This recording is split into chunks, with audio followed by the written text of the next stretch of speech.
All right, this was sent into the channel for a review. This is by Seesii. It's an SE301.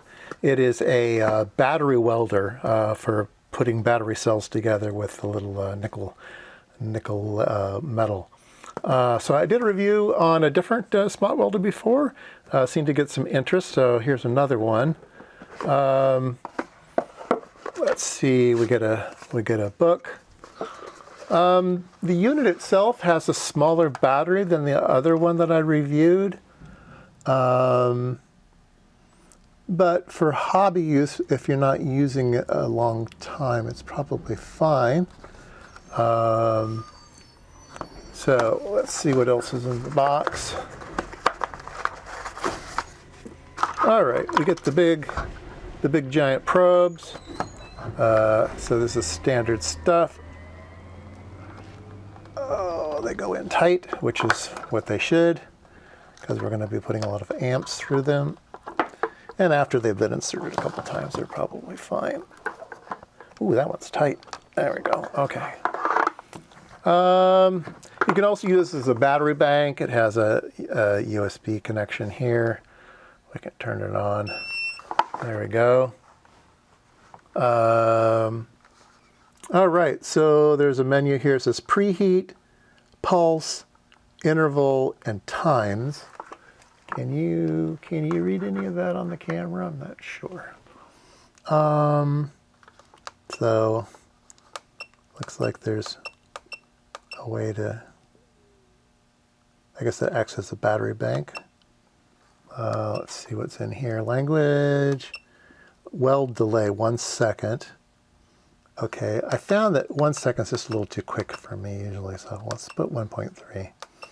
Cycle gap, ½ second. Brightness display, buzzers on, blah, blah, blah, blah, default. Okay, so I don't know how do we just wait? Does it time out? I'll just hold down the button there. There we go. All right, so preheat. There's nothing on preheat. Does this have? I guess I'm going to have to read I'll read the instructions, because the other one I had some built-in things. All right, this one doesn't seem to have any canned programs. It gives you a list here of recommended stuff. Okay, so let's go ahead and put some recommended. Preheat, we'll do 1 millisecond. Pulse, we'll do 5 milliseconds.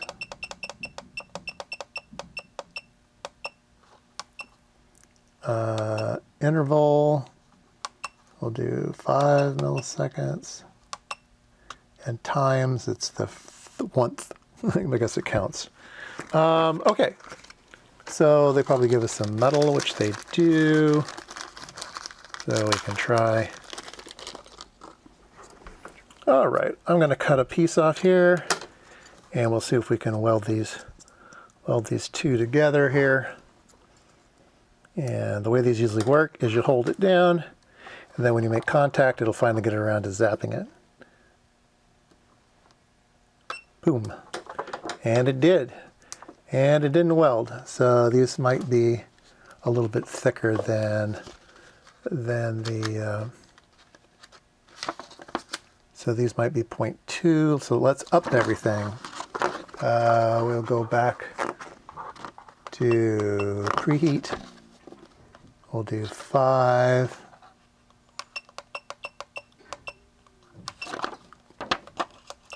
Pulse, we'll do 17. Oops.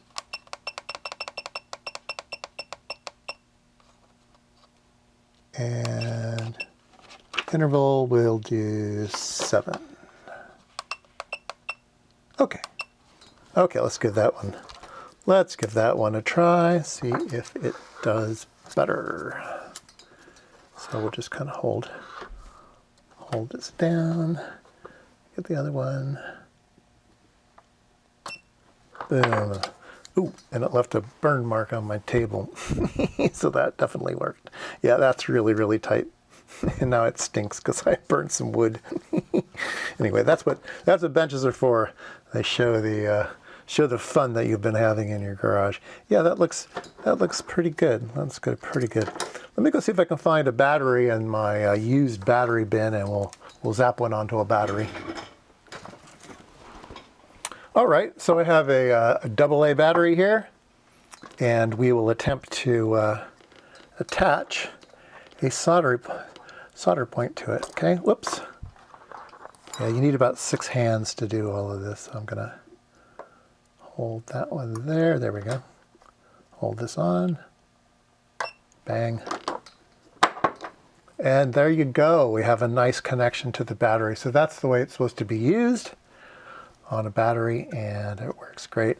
So anyway, so my comments on this are, it's all manually driven. There's no built-in stuff. Although on the other one I had that had some built-in numbers, I would override some of those numbers anyway, so it's probably okay that it's just manual. And once you get it set up, you're just going to leave it because you're always just going to be using the same stuff. It's rare that you're going to be using different things. You're going to get one roll of copper or one roll of nickel tape, and you're going to set it up for where it works, like it's working now, so you're just going to kind of leave it there. So that looks pretty good.